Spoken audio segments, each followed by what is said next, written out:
Bonsoir la famille, j'espère que vous allez bien. Dans cette vidéo, je vais essayer d'expliquer la réaction de polymérisation. Alors, qu'est-ce que ça veut dire poly? Ça vient de plusieurs mérisations, c'est-à-dire plusieurs molécules mères. Donc, si j'ai par exemple trois alcènes qui sont des monomères,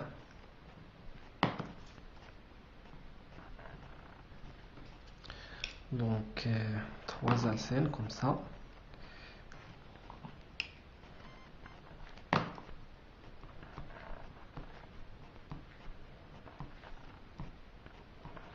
Et je veux lier entre ces trois alcènes. Donc chaque alcène il s'appelle un monomère. Donc si je veux synthétiser un polymère, c'est-à-dire plusieurs molécules mères, donc cette liaison elle va se déplacer vers ce carbone. Ce carbone est incapable de former plus de 4 liaisons, donc ce qui provoque le déplacement de cette liaison et ainsi de suite jusqu'à N. Voilà, donc comme ça, je fais quoi? Voilà, je forme des nouvelles liaisons entre les alcènes pour former une chaîne alcanique, une chaîne d'alcanes très très longue. Donc trois liaisons entre trois alcènes, donc qui va me donner une chaîne carbonée très très longue. Donc c'est ça la polymérisation. Par exemple le polycope, plusieurs copies qui me donnent un polycope. Donc polymérisation, c'est-à-dire la formation d'un polymère, c'est une chaîne carbonée très longue. Donc je vais essayer de détailler le mécanisme de cette réaction. Donc il existe deux types de mécanismes. Un mécanisme soit au milieu cationique ou bien ce qu'on appelle la polymérisation cationique.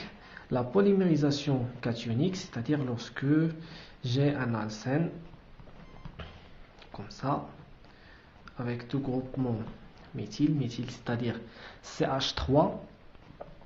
Donc cette alcène, elle va réagir avec un acide de Lewis. Donc qu'est-ce que c'est qu'un acide? Donc AlCl3 est un acide de Lewis.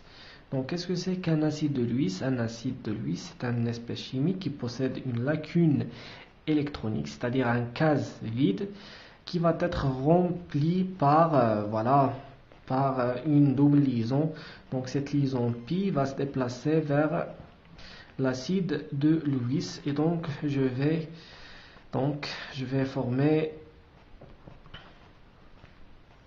un carbocation. Bien sûr, ce carbocation doit être le maximum, doit être le plus stable possible. Donc, pour cette raison, je vais former un carbocation tertiaire. Un carbocation, voilà, tertiaire. Et puis AlCl3. Donc, l'aluminium a gagné un électron, ce qui explique l'apparition d'une charge négative.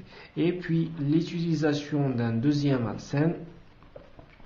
Donc, le deuxième alcène, il va se comporter comme un nucléophile, c'est-à-dire qui aime les charges négatives, et donc nous aurons la formation d'une nouvelle liaison carbone bien sûr entre ce carbone et ce carbone pour former un carbocation beaucoup plus stable.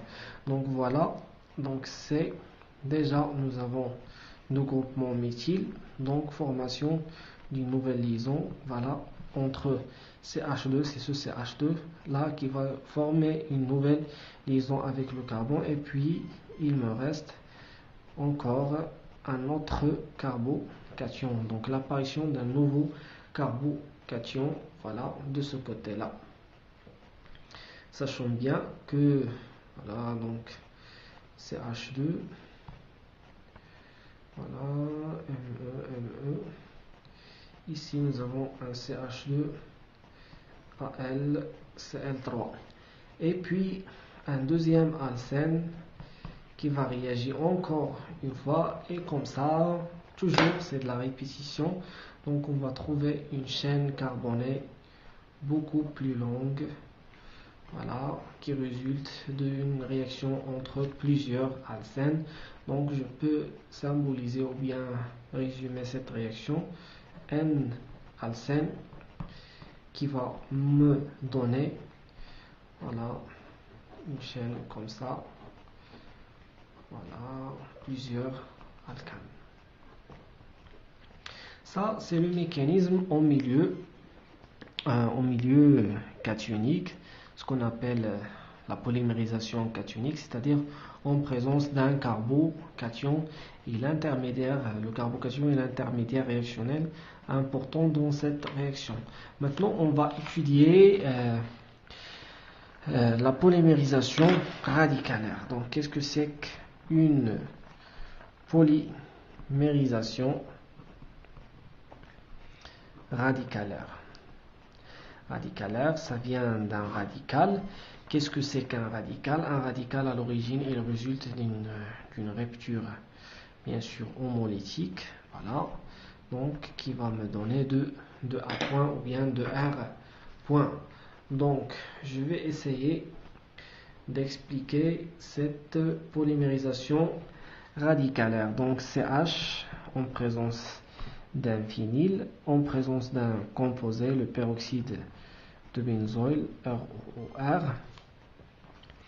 Voilà, il va me donner un polymère comme ça. Donc H2C, C. Voilà, ça c'est le composé phényl. Et puis, donc voilà, comme ça.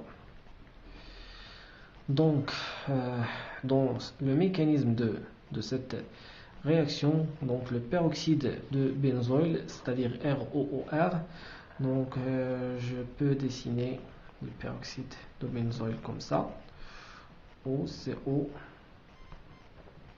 phényl. Donc, comme vous voyez, en présence de l'énergie thermique, donc l'axe de symétrie, nous aurons une rupture homolytique de la liaison OO. Donc, pour former CO au point plus CO au point phényl.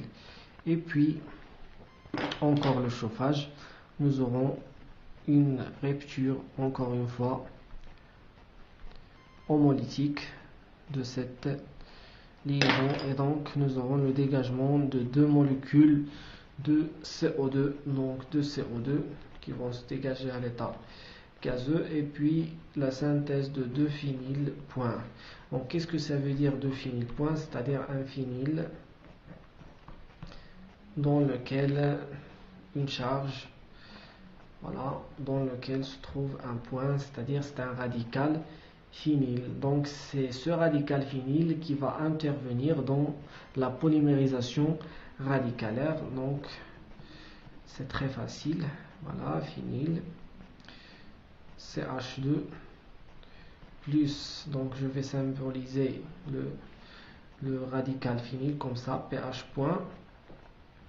Donc rupture homolytique, et puis formation d'une nouvelle liaison entre le phényl et le CH2. Donc CH2 point CH2 phényl. Et puis donc CH2 point, déjà ici j'ai un phényl, plus encore une fois, donc plus un CH2, donc ici un CH, pas un CH2, donc un CH phényl, il va réagir encore une fois par une rupture homolytique, donc formation de liaison entre CH2 et le phényl.